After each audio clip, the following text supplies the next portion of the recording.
విధంగా ఇవాళ 60,000 ఓట్లు వచ్చినాయి.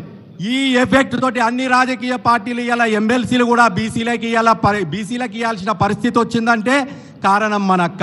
రేపు విద్యారంగంలో మన పిల్లలకు ఉద్యోగాలు, చదువులు, రాజకీయంగా మనము ఎంపీటీసీలు, జెడ్పీటీసీలు, ఎమ్మెల్యేలు ఇంకా అన్నీ కావాలంటే ఇలా మన బీసీ బిల్లు చట్టపరంగా కావాలి. అలా మన గొర్రెపిల్ల గొంగడియే అలా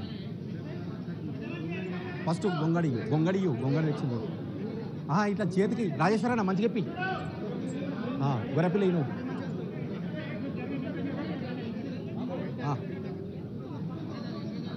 రాజేశ్వరన్న ఉండు పట్టుకో.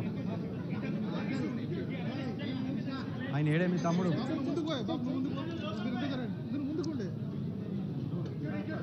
చేతోట యాదవ్ ఉన్నాడు, చేతి మీద తెలంగాణ ఉంది ఆయనకు.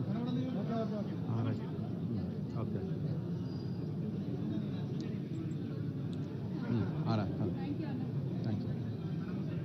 ఓకే మలేష్ చాలా.